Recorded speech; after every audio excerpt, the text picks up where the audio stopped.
안녕하세요. DJ 미아입니다. 오늘의 사연 시작해보겠습니다.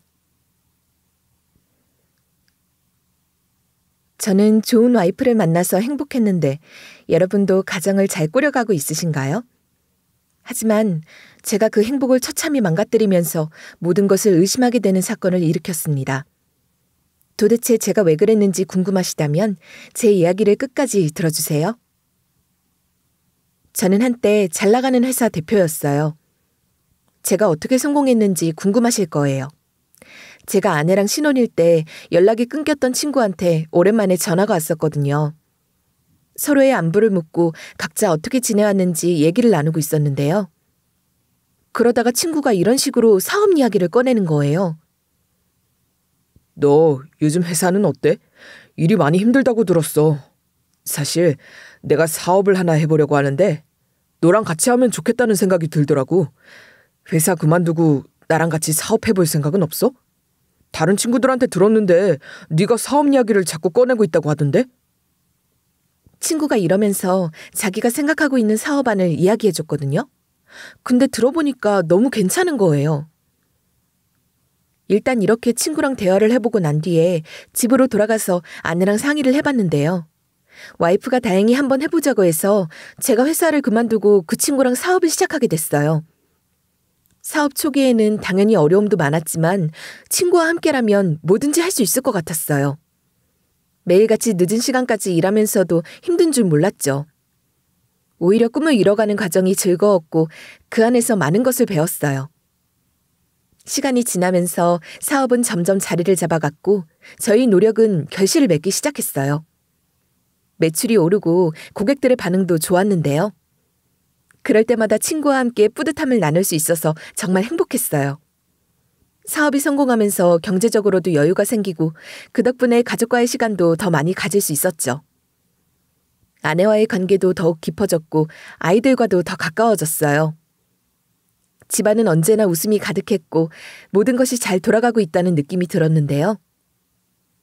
아내는 제가 회사원일 때나 사업으로 성공했을 때나 한없이 착한 선사였어요. 그런데 사업이 망해버린 거예요.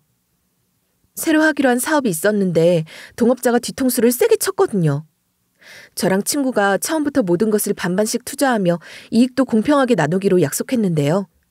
그 후에 사업이 예상보다 빠르게 성장했고 그 덕에 돈 좀 만질 수 있었죠. 하지만 제가 모르는 사이에 친구가 사업에서 저를 배제하고 저를 등쳐먹기 위해 은밀히 계획을 세우고 있었던 거예요. 어느 날 친구가 저보고 중요한 이야기를 나누자고 했을 때 조금 긴장을 했어요. 친구의 표정이 평소와 달리 매우 진지해 보였거든요.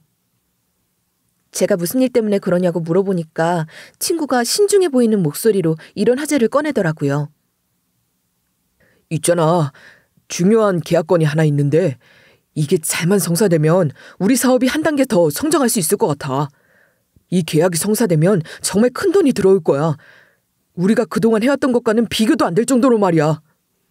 그래서 말인데 조금 더 투자해보면 좋을 것 같아. 일단 우리가 가진 돈을 좀 더 투입해보면 좋겠어. 친구가 이 계획이 성사되면 사업이 폭발적으로 성장할 수 있을 거래요. 어떤 계약이냐고 물어보면서 친구가 하는 말에 귀를 기울였어요. 이제까지 함께하면서 좋은 성과를 거두었고 이번에도 그럴 거라고 믿고 있었죠. 순간 고민이 됐지만 친구의 말을 듣고 나니 왠지 모르게 확신이 갔어요. 그래서 제가 안전한 거냐고 물어봤는데요. 그러니까 친구가 환하게 미소를 지으면서 이러는 거예요. 물론이지. 내가 이미 다 계획해놨어. 이제 네가 결단만 내리면 돼. 만약에 네가 안 된다고 하면 개인적으로 따로 빚을 져서라도 해보려고. 이 기회를 놓치면 평생 후회할 것 같아. 친구가 이러길래 저는 더 이상 주저하지 않았어요. 그동안 함께 해온 신뢰가 있었고 친구의 말대로 이 계획이 성사되면 저희가 더 큰 성공을 거둘 수 있을 것 같았거든요. 그래서 저는 전 재산을 투자하기로 결심했는데요. 집에서 아내에게 이 사실을 알렸을 때 아내가 걱정스러운 눈빛으로 저를 바라보면서 이러는 거예요. 정말 괜찮을까? 너무 위험한 거 아니야? 그렇게 막 투자했다가 크게 잃으면 어떡해. 당신이랑 친구가 항상 성공하는 건 아니잖아. 하지만 전 친구를 믿었고 전 재산을 투자했죠. 친구가 처음에 모든 게 순조롭게 진행되고 있다고 말했어요. 그런데 어느 날 친구가 얼굴에 그늘을 들이운 채 저를 찾아온 거예요. 제가 무슨 일 있냐고 물어보니까 친구 녀석이 이러더라고요. 사업에 문제가 생겨서 갑자기 자금이 부족해졌어. 대출까지 받았는데도 부족해. 내가 어떻게든 혼자서 해결해 보려고 했는데 안 되네. 친구가 이미 한바탕 대출을 받았다며 서류까지 보여주고 그랬거든요. 친구가 대출받은 돈으로 수습이 안 됐다고 하길래 제가 빚을 내서 자금을 마련해줬어요. 그러나 계약이 마무리되면서 상황이 급변했죠. 친구한테 전화나 문자가 점점 줄어들었고 어쩌다 만난 친구 표정도 점점 어두워져 갔어요. 그러던 어느 날 친구가 더 이상 연락이 되지 않았을 때 뭔가 잘못됐다는 느낌을 받았는데요. 그래서 바로 사무실로 찾아갔지만 사무실 안이 이미 텅 비어 있는 거예요. 서류들이 흩어져 있었고 친구의 흔적은 어디서도 찾을 수 없었어요. 놀란 마음에 회사 계좌를 확인해 봤는데요. 그런데 계좌는 이미 비어 있었고 모든 돈이 사라져 있었어요. 친구가 회사 계좌에 있던 모든 돈을 챙기고 흔적도 없이 사라진 거예요. 순식간에 모든 돈을 잃어서 눈앞이 캄캄해졌죠. 심지어 친구를 믿고 빚까지 지게 됐잖아요. 저는 어떻게든 그놈을 고소하고 싶었어요. 그런데 제가 너무 무지했더라고요. 우리가 회사 계좌를 함께 관리하고 있었는데 이 계좌 안에 있는 사업 자금을 어떻게 쓰고 분배할지 서면 계약을 하지 않았어요. 구두로만 약속했죠. 그런데 친구는 계약 때문에 계좌에 있는 돈을 모두 가져간다고 여기에 우리 사활이 달려있다고 말을 하고 가져간 거예요. 저는 거기에 동의를 했어요.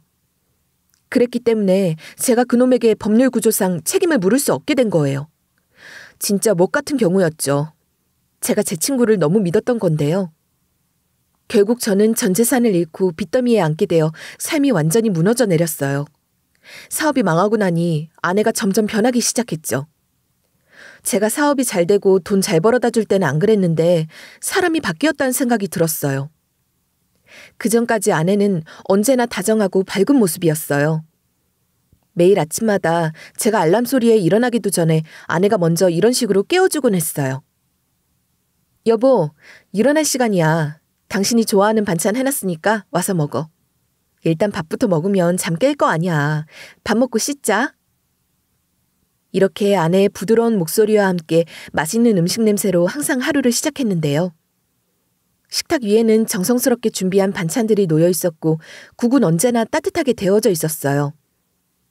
하지만 사업이 망하고 모든 것을 잃게 되자 아내가 달라졌죠. 처음에는 아내도 일을 하기 시작해서 피곤한 거라고 생각했어요. 우리 둘 다 겪고 있는 스트레스가 크다는 걸 알고 있었고 그래서 아내가 집에 오면 아무것도 안 하고 쉬고 싶어 하는 것도 이해하려고 했는데요. 하지만 그 변화는 점차 뚜렷해지고 있었어요. 어느 날 아침 제가 알람 소리에 깨어났을 때 아내는 여전히 침대에서 자고 있더라고요. 처음에는 그냥 더 자고 싶어 하는 것이라 생각하고 혼자 조용히 준비를 했어요. 하지만 그날 이후로 아내가 더 이상 저를 깨워주지 않았죠. 아내가 일어나기 전에 제가 먼저 준비를 마치고 집을 나서는 날이 점점 많아졌어요. 예전 같으면 무슨 일이 있어도 저를 위해 준비해주던 아침 식사가 이제는 대부분 저 혼자 해결하게 된 건데요. 집에 들어오면 아내가 피곤한 얼굴로 소파에 앉아있거나 방에 들어가서 문을 잠그고 혼자만의 시간을 보내고 있었어요. 아내와의 대화는 점점 줄어들었고 아내의 표정에서 더 이상 따뜻한 미소를 찾을 수 없었는데요. 아내가 어쩌다 일찍 일어나더라도 오히려 저한테 이런 식으로 소리를 질렀죠. 왜 아직까지 자고 있어? 도대체 언제까지 자려고? 나는 4시간 자고 일어나서 일하러 가는데 너무하다고 생각하지 않아? 얼른 나가서 돈이나 벌어와. 그리고 제가 무슨 말만 걸면 툴툴거리고 틱틱거리는 말투로 대답하는 거예요. 어느 날은 웬일로 아침 일찍부터 진수성찬을 차려놨어요. 제가 그래서 이렇게 물어보면서 자연스럽게 자리에 앉았거든요. 오늘 무슨 날이야? 결혼기념일도 아니고 생일도 아닌데 근사하게 차렸네. 나 불고기 좋아하는 건 어떻게 알고 만들어줬어. 고마워. 잘 먹을게. 근데 아내가 저를 째려보면서 제 젓가락을 탁 치는 거예요. 제가 갑자기 왜 그러냐고 물어보니까 아내가 이러는 거 있죠? 니는 뭔데 내가 차린 밥상에 앉는 건데? 내가 무슨 밥상 차리는 사람이야? 밥 하는 사람이냐고. 나 이제 전업주부 아니니까 밥은 각자 차려 먹어. 제가 깜짝 놀라서 눈을 동그랗게 뜨고 쳐다보고 있었는데요. 그러니까 아내가 불고기가 담긴 그릇을 자기 쪽으로 끌어당기면서 이러는 거예요. 내가 한 불고기 먹을 생각도 하지 마. 내가 불고기 먹고 싶어서 1시간 일찍 일어나서 만든 거야. 당신도 먹고 싶으면 당신이 해 먹어. 아내가 이러니까 너무 실망스러웠어요. 제가 잘 나갈 때는 아내가 항상 제 옆에 고기 반찬 놔주고 계란말이가 하나 남으면 항상 저 주던 사람이었거든요. 그런데 그게 다 돈 잘 벌어오니까 그런 거였나 봐요. 그동안 화목하게 느껴졌던 가정이 너무 실망스럽고 허무하게 느껴지더라고요. 그래서 저도 그 뒤로 아내한테 말도 안 걸고 없는 사람 취급하기 시작했어요. 그런데 아내가 청소, 빨래, 설거지도 하나도 안 하고 매일 밤마다 일을 하러 간다고 나갔는데요. 제가 결국 아내한테 오랜만에 말을 걸었거든요. 아내가 신경질적으로 왜 부르냐고 묻길래 제가 이런 식으로 걱정을 했어요. 요즘 따라 너무 늦게 들어오는 거 아니야? 요즘 사건 사고 많이 일어나던데 조심해. 되도록 일찍 들어와. 아니면 내가 마중 나갈 테니까 부르던가. 제가 이러면서 아내 눈치를 슬쩍 봤거든요. 그런데 아내가 짜증을 내면서 이러는 거예요. 아니, 지금 뭐라는 거야? 늦게 오지 말라니? 나라도 돈 벌어야 될 거 아니야. 빚 갚아야지. 40살에 청소일로 돈 버는 게 얼마나 쪽팔리고 힘든지 알아? 안 뽑힐 게 뻔한데 인맥으로 겨우 들어간 자리야. 그래서 더 쪽팔리고 눈치 보이고 힘들어 죽겠다고. 아내가 전부 다 저 때문에 이렇게 된 거라고 하니까 면목이 없었죠. 그 뒤로 아내가 몸이 아파도 돈을 벌러 나갔어요. 저도 빚을 갚아야 돼서 쓰리잡 포잡을 뛰고 있던 상황이었는데요. 그래서 아내가 예전 같지 않다고 해도 어쩔 수 없었어요. 아내가 밤에 알바를 하러 나가는 게 의심이 들긴 했지만 하루 종일 일하느라 지친 몸으로는 아내를 미행할 여력도 없었죠. 그냥 아내를 믿고 내버려둘 수밖에 없었어요. 그렇지만 마음 한구석에서는 여전히 아내가 돌아오기를 바라고 있었어요. 아내를 위해 그리고 우리 가정을 위해 할 수 있는 모든 노력을 다해보기로 결심했죠. 물론 아이들 역시 엄마의 변화에 불안을 느끼고 있었어요. 딸이 가끔씩 저한테 이런 식으로 물어봤었거든요. 아빠, 엄마 왜 요즘 저렇게 피곤해 보여? 맨날 잠만 자고 늦게 들어오고 우리한테 관심이 없는 것 같아. 그리고 우리한테 막 귀찮게 하지 말라고 뭐라고 그래. 딸이 퉁명스러운 얼굴로 엄마가 변했다고 이야기하고 있더라고요. 그럴 때마다 제가 딸들을 다독이면서 이렇게 말했어요. 엄마가 요즘 힘들어서 그래. 조금만 기다리면 예전처럼 돌아오실 거야. 그러니까 걱정하지 말고 엄마 말 잘 듣자. 알겠지? 딸한테 말했듯이 천사 같았던 아내가 예전 모습으로 다시 돌아오길 바랐어요. 아내한테도 예전보다 더 잘하려고 노력했는데요. 짬날 때마다 부부관계 관련 글이나 영상을 보면서 공부한 다음에 아내에게 부드럽게 대하고 다정한 남편처럼 느껴지도록 힘을 써봤죠. 물론 아내가 제 마음처럼 쉽게 돌아오진 않았어요. 그런데 아내가 너무 수상스러운 거예요. 아내랑 저는 향수를 뿌리는 사람이 아닌데 남자 향수 냄새가 났어요. 제가 자주 맡았던 너무 익숙한 냄새여서 뭔가 싶었거든요. 처음에는 그저 우연일 거라고 생각했어요. 아내가 어딘가에 스쳐 지나가며 묻은 것일 수도 있고 택시나 버스 안에서 묻은 냄새일 수도 있으니까요. 하지만 그 향기가 점점 더 자주 그리고 짙게 느껴졌어요.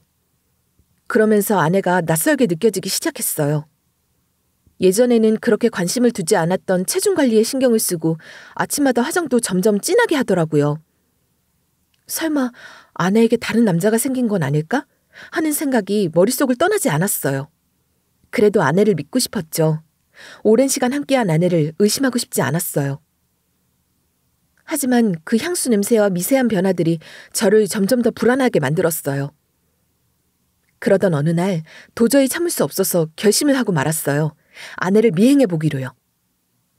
와이프가 알바를 하러 간다고 나선 그날 밤 조용히 차를 몰고 아내가 타는 택시를 따라갔어요. 마음속으로 제발 아무 일도 일어나지 않기를 기도했는데요. 택시는 서울 도심을 벗어나 미사리 쪽으로 향했어요. 아내가 점점 더 멀리 갈수록 초조해졌죠. 아내가 왜 이렇게 먼 곳까지 가고 있는지 이해할 수가 없었어요.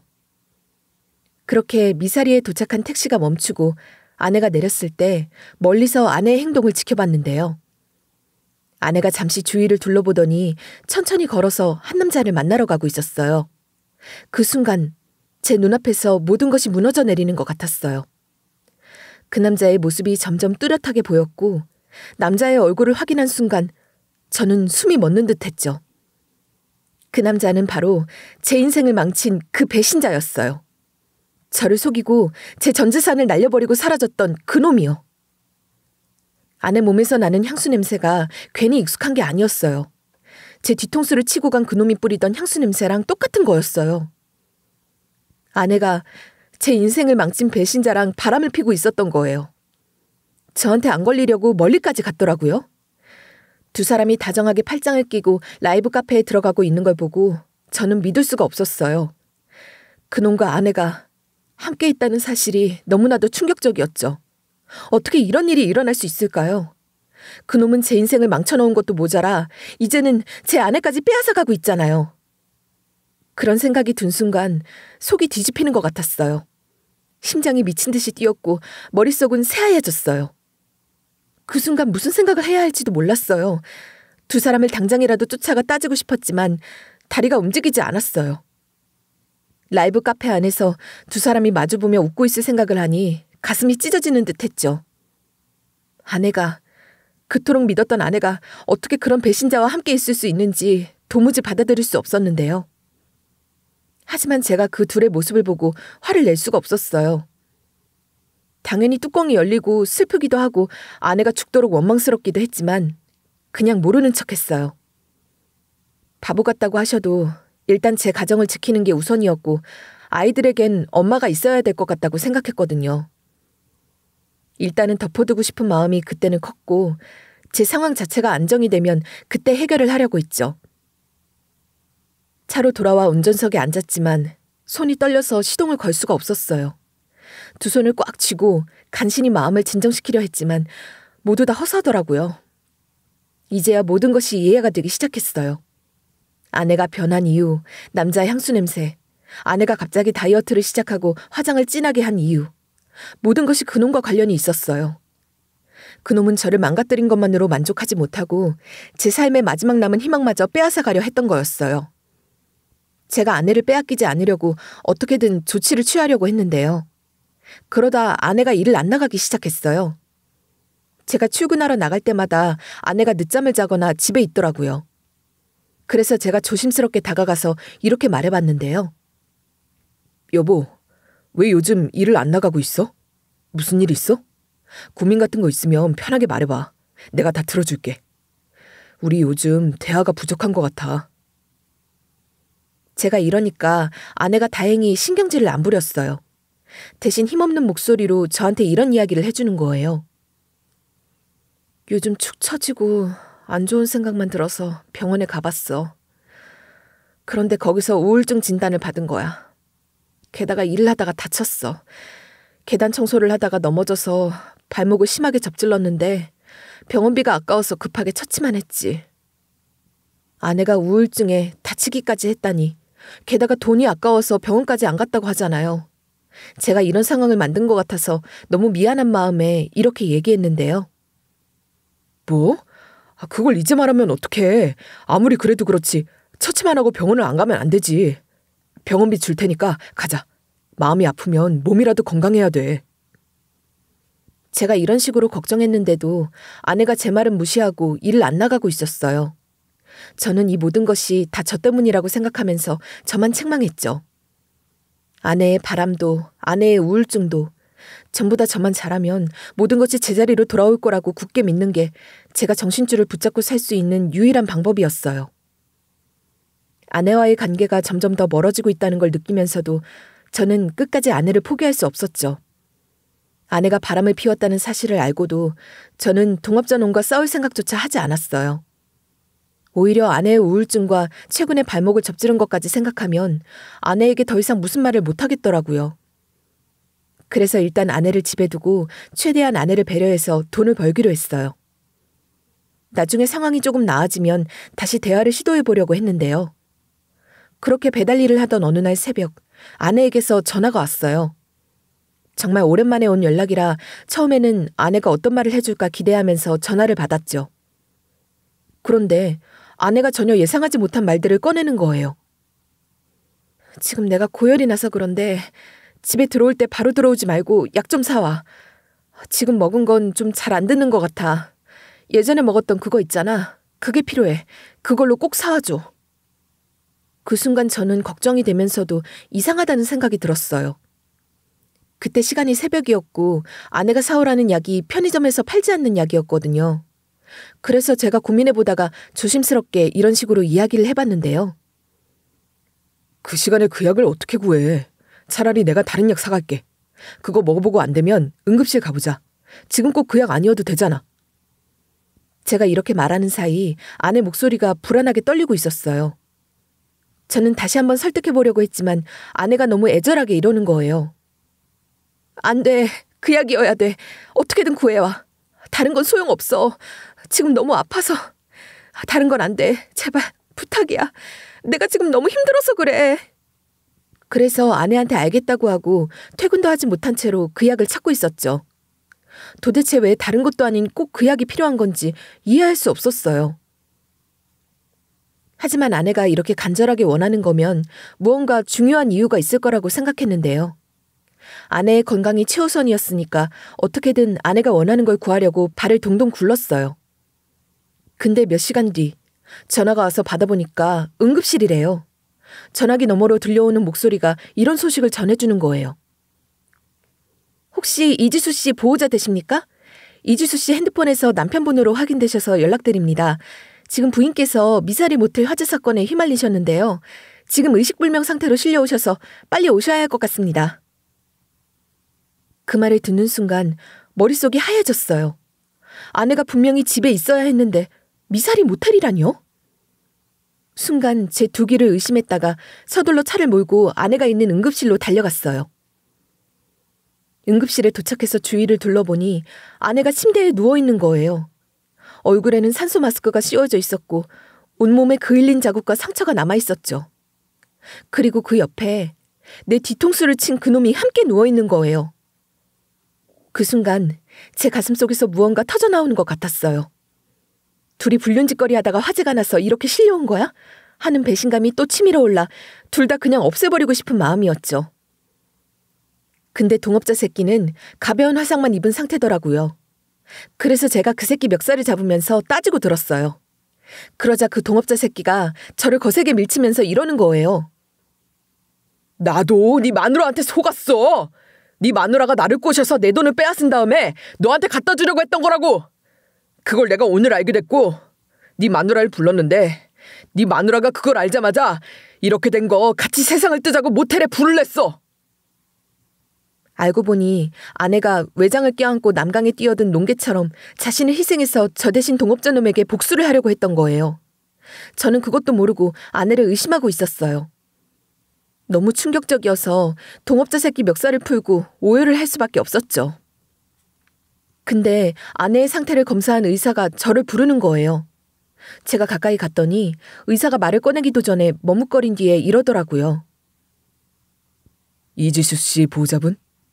잠시 앉으시죠. 말씀드릴 게 있습니다. 환자분이 지금 임신 중입니다. 남편분께서 직접 보셔야 할 것 같습니다.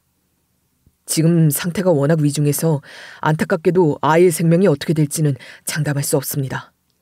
마음의 준비를 하셔야 할 것 같습니다. 그렇게 아내 옷을 젖힌 순간 봐선 안 될 것을 목격하고 말았어요. 아내 배를 확인해봤는데 배가 볼록한 거예요. 배를 보니까 복대 같은 걸로 강하게 압박을 하고 있던 자국이 있더라고요. 아내가 40살인데 임신이라니 믿을 수가 없었죠. 차라리 모르고 있는 게 더 나을 정도로 심장이 쿵쾅대고 눈앞이 아찔해졌어요. 이제 어찌하면 좋을까 고민하면서 밤을 샜거든요. 다행히 다음날 아내가 깨어났어요. 그 사이에 동업자 그 새끼는 검사를 받으러 갔었는데요. 제가 그때 깨어난 아내한테 이렇게 따져 물었어요. 나 사실 당신이 동업자랑 바람피는 거 봤었다. 근데 모른 척 했었어. 도대체 왜 그런 짓을 한 거야? 내가 사업에 실패했다고 배신한 거야? 아님 동업자 그놈한테 복수하려고 그랬던 거야? 아내가 제 말을 듣고 처음엔 눈을 피하며 아무 말도 하지 않았어요. 저는 아내가 무언가를 숨기고 있다고 생각했거든요. 그런데 아내의 입에서 의외의 말들이 쏟아져 나오더라고요. 당신 대신 원수를 갚아주고 싶었어. 당신이 그놈한테 모든 걸 잃었잖아. 나는 그게 너무 억울하고 분했어. 당신이 고통받는 걸 지켜보는 게 견딜 수가 없었어. 그래서 내가 직접 나선 거야. 그놈에게서 모든 걸 되찾으려고 했다고. 그 말을 듣는 순간 저는 순간적으로 말문이 막혔어요. 그때 아내가 저한테 이런 사실을 말할 수도 없었다면서 이러는 거예요. 내가 동업자 새끼 꼬셔서 돈 빼온다고 하면 당신이 하라고 하겠어? 당연히 미쳤다고 하지 말라고 하지. 그래서 결국 당신 몰래 내가 돈도 벌어오고 동업자 새끼를 꼬시면서 너무 역겹고 힘든 거야. 근데 그 상태로 집에 들어오면 여기저기 먼지가 쌓여있고 곰팡이에 먹을 음식도 하나도 안 되어 있잖아. 당신도 돈 벌어오느라 밥도 못하고 집안일도 못하고 있으니까 내가 너무 지치더라. 집안일은 해도 끝이 없지. 근데 돈은 벌어야 하고 복수는 해야 하지.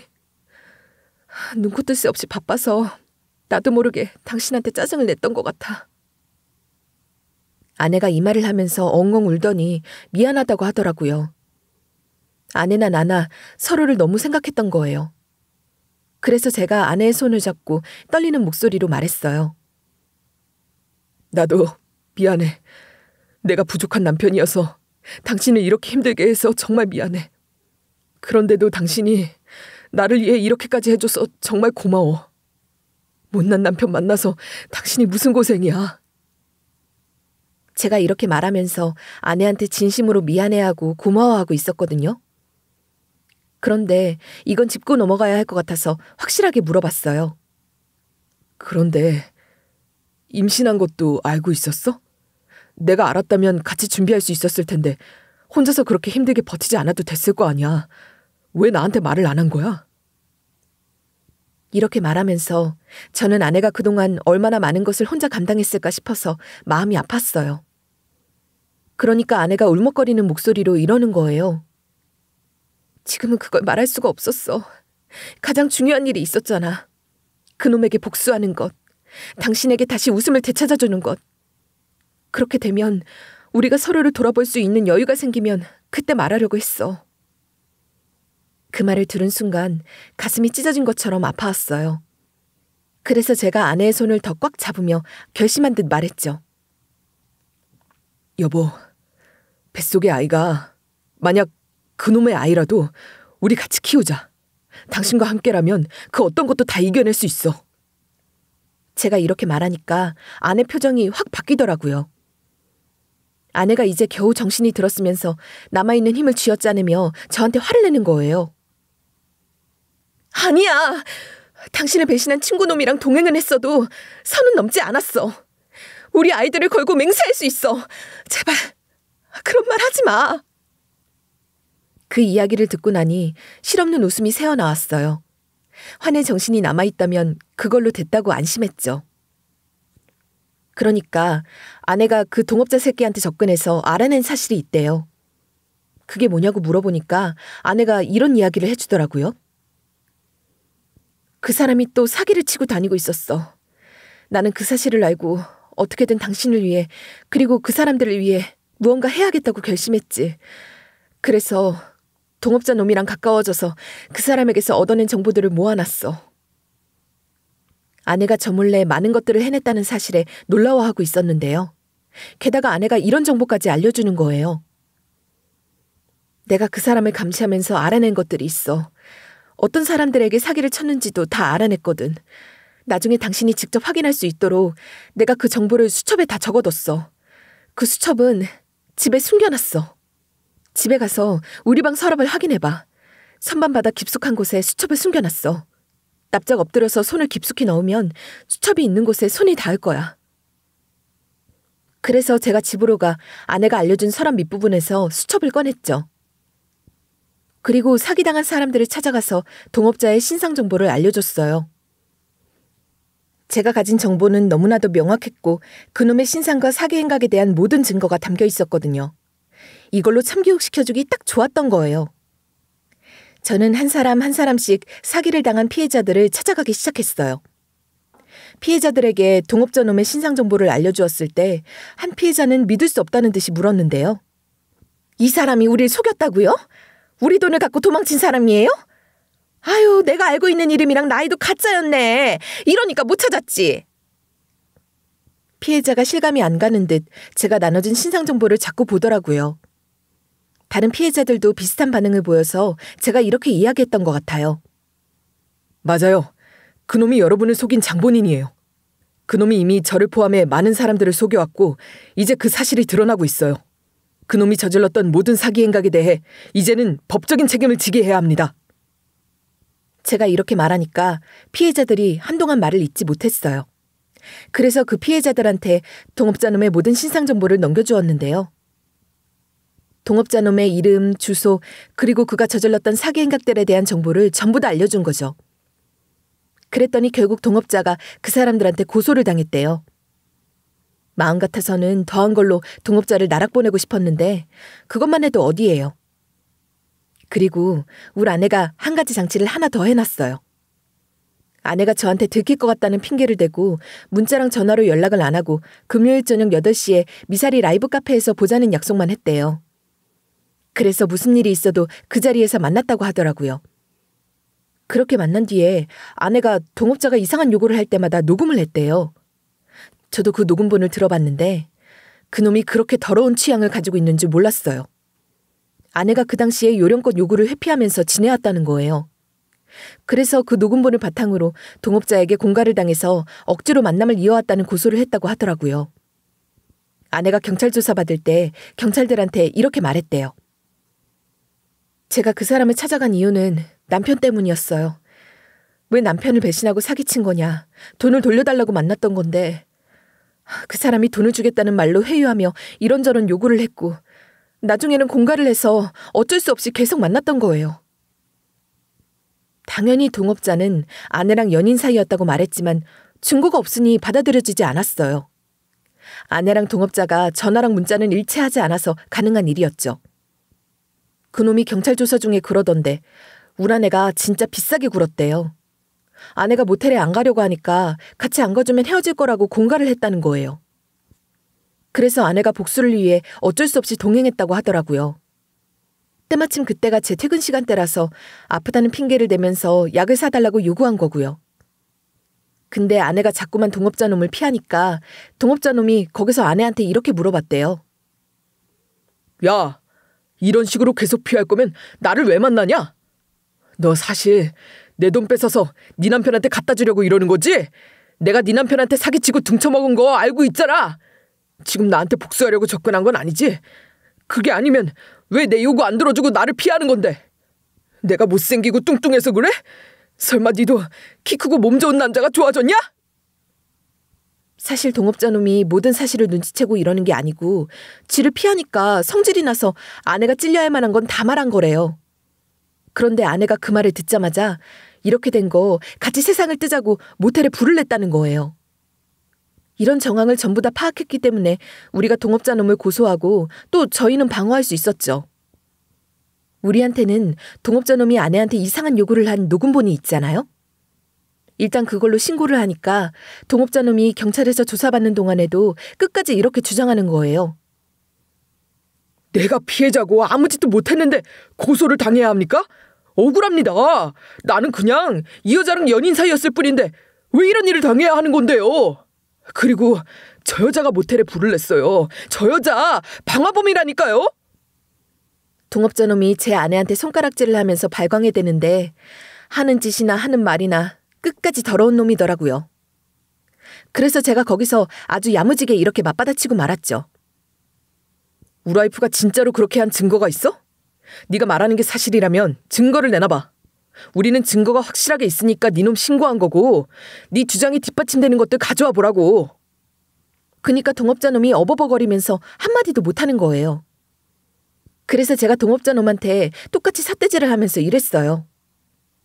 증거도 없으면서 씨부리지 마. 게다가 증거도 없이 이러는 거 모욕죄도 해당된다. 여기서 네 더러운 말로 내 아내를 모욕하는 것도 한두 번이지 더는 못 참아. 제가 이러니까 동업자 놈이 경찰 조사 받을 때 불낸 부분은 어물쩍 넘어갔어요.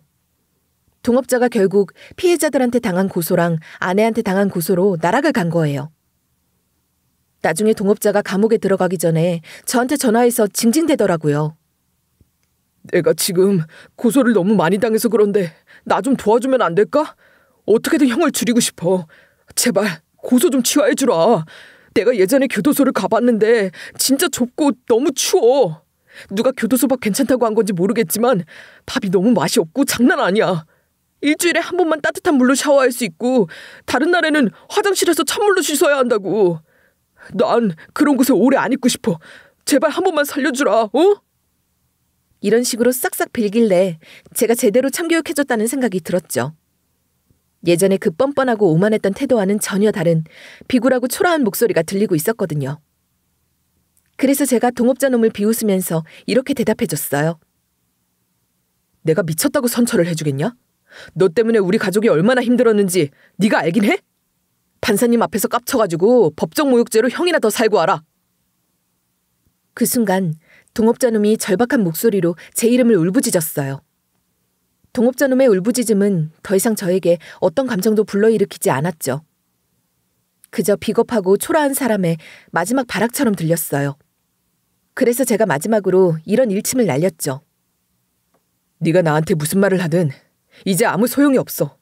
네가 저지른 일에 대해 책임을 져야 할 시간이 온 거야. 그러니까 나한테 더 이상 빌지 마.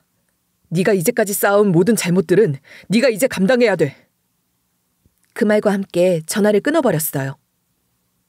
동업자 놈의 마지막 울부짖음이 전화기 너머로 희미하게 들렸지만 그 소리를 더 이상 들을 필요가 없었어요.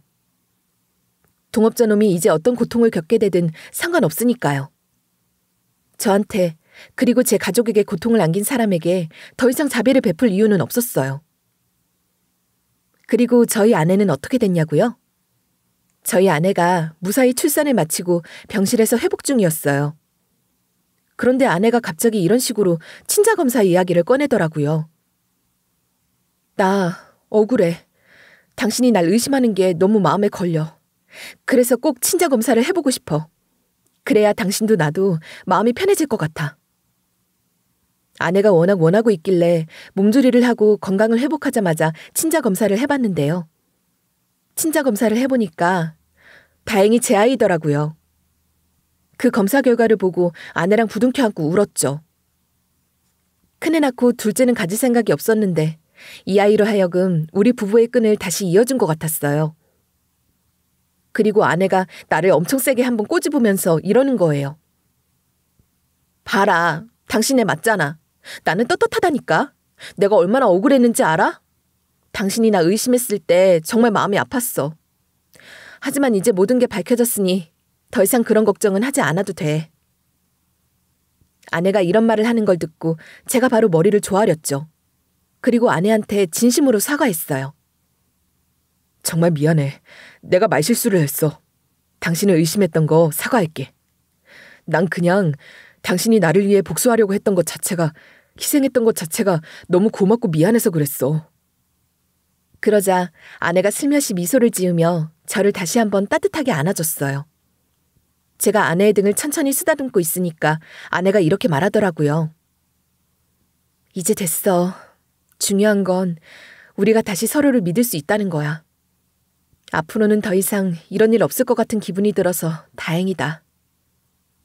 이렇게 아내와 함께 아이를 품에 안고 있자니 모든 것이 다시 제자리를 찾은 듯한 기분이 들었어요. 그동안의 고통스러운 시간들이 있었지만 이제 우리는 그 모든 것을 이겨내고 다시금 새로운 시작을 할 준비가 된 것 같았죠. 그 후로 우리는 어떻게든 돈을 마련해서 모텔의 보상을 일부분 해줘야 했어요. 도대체 왜 해줘야 했냐고요? 앞에서 잠깐 언급했지만 미사리 모텔에서 불이 난 그 순간을 다시 말씀드릴게요.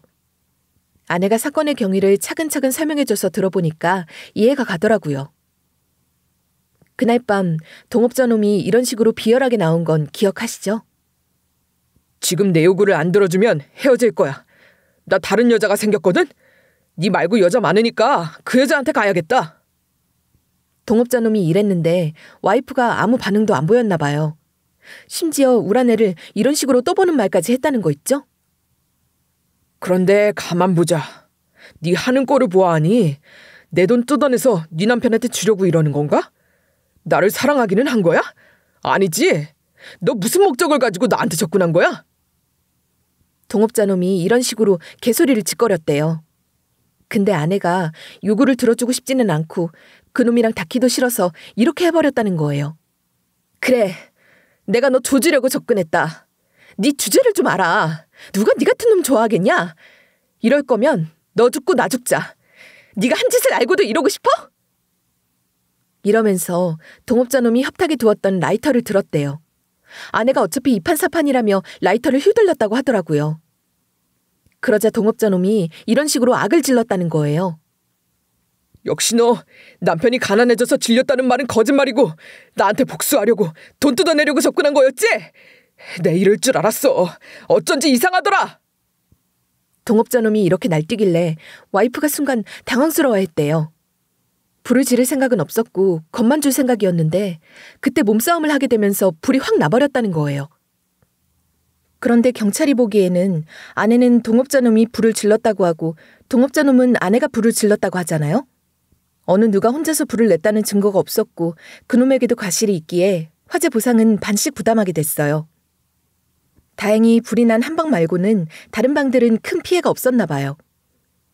저랑 아내는 빚 때문에 결국 계속해서 쓰리잡 포잡을 하게 될 줄 알았거든요. 그날 집에서 아내랑 돈 벌 만한 일이 없나 검색하고 있었는데요. 바로 그때 초인종 소리가 들려서 인터폰을 확인해 봤어요. 그런데 동업자놈이 서 있는 거예요. 그놈이 제발 문 좀 열어달라고 사정하길래 제가 조심스럽게 열어봤는데요. 그런데 동업자놈이 웬 통장을 내밀면서 이러는 거예요. 용서받고 싶어서 찾아왔어. 내가 친구인 너를 속이고 돈을 가져간 거잖아. 지금 생각해보니까 막 후회가 되고 죄책감이 느껴지더라고. 그래서 이렇게 준비해봤어. 동업자놈이 이러길래 내민 통장을 받아서 확인해봤는데요. 이놈이 가지고 간 돈이 들어있더라고요. 도대체 무슨 목적으로 갑자기 돈도 돌려주고 이러나 싶었거든요. 그런데 역시 동업자놈이 이런 식으로 저한테 호소해대는 거예요. 고소는 제1심 판결 선고 전까지 취소할 수 있거든? 이미 2심까지 진행돼서 그런데 나 좀 선차해달라는 편지 써줄 수 있어? 거금을 주고 제일 유명한 변호사를 고용했는데도 내가 깜빵에 오래 있어야 할 것 같아서 무서워서 그래. 동업자놈의 목소리는 간절했지만 불쌍해 보이지는 않았어요. 연기인 게 티가 날 정도로 얼마나 가증스러웠는지 몰라요. 그래서 제가 이렇게 정색을 해버렸는데요. 난 그렇게 해줄 생각 없는데 사과랑 반성은 네 스스로 해. 어디서 지 살라고 나한테 해달라고 하고 있어? 네가 준 돈만 쏙 받고 편지는 안 써줄 거니까 꺼져. 제 차가운 반응에 그놈이 한참 동안 망설이더니 자기 체면을 버리기로 했나 봐요. 동업자가 한참 동안 저랑 제 아내 발밑에서 빌다가 대성통곡을 했어요. 교도소에 있었을 때 우울증 걸려서 혼났었어. 거기는 화장실에서 씻고 화장실에서 설거지해야 해. 냄새도 너무 많이 나고 미친 사람들도 많이 있다고. 이놈은 이제 정말로 다급해진 모양이었어요. 동업자놈이 얼마나 비열하고 치사한지 오로지 자신의 형량을 줄이기 위해서만 저한테 빌고 있는 거잖아요. 그런 상태로 제 발을 잡고 이런 식으로 울먹거리고 있는 거예요. 한 번만 봐주라. 나 뉘우치고 있으니까 편지 한 번만 써줘. 몇 개월이라도 형을 줄이고 싶어서 그래. 편지 한 장 쓰는 게 어려운 것도 아니잖아. 돈 돌려줬으니까 부탁한다 좀. 동업자놈이 옥살이를 조금이라도 덜 하려고 아주 생난리를 치더라고요. 그런데 이렇게 쉽게 뉘우치고 있는 놈이 깜빵에 갔었는데 또 사기를 쳤겠어요? 그래서 제가 이렇게 돌직구를 날려버렸는데요. 네 하나도 반성 안 하는 것 같아. 깜빵에 오래 있기 싫어서 이러는 것 같다고. 자꾸 이런 식으로 굴면 이 장면들도 촬영하거나 변호사한테 전부 다 말해서 재판에 영향 가게 할 거야. 그러니까 동업자가 바로 나가 떨어지더라고요. 그놈이 완전히 무너진 듯한 목소리로 저에게 애원했어요. 내가 반성문 쓸 때 너한테 돈을 전부 다 돌려줬다는 말만 할게. 내가 지금 갈 테니까 제발 그것만큼은 하지 말아줘. 동업자가 돈부터 준 이유가 반성문 쓸 때 피해자한테 돈을 전부 다 돌려줬다는 개소리를 짓거려서 형을 줄이려고 했나 봐요. 동업자가 그렇게 돌아가서 다시는 우리 집으로 안 찾아왔어요. 동업자가 결국 깜빵에 들어갔는데 지은 죄가 많아서 몇십 년 뒤에나 나온다고 하더라고요. 그렇게 피해받은 금액을 돌려받은 덕분에 아내랑 제가 전처럼 일을 안 해도 됐었어요. 아내는 예전처럼 집안일만 하는 전업주부로 돌아왔고 전 새로운 사업을 시작해서 자리를 잡은 상태예요. 전이랑 다르게 여유가 많이 생겨서 이렇게 사연글을 보내봤어요. 영화나 드라마 같은 곳에서 복수는 허무하다는 말을 하잖아요. 하지만 그런 말을 하는 사람들은 위선자들인 것 같아요. 철저한 복수만큼 스트레스가 해소되고 자신의 존엄성을 회복시키는 일은 없는 것 같으니까요. 그러니 여러분도 부당한 일을 겪었는데 참고만 계시지 마시고 저처럼 맞서 싸워보시길 바랄게요.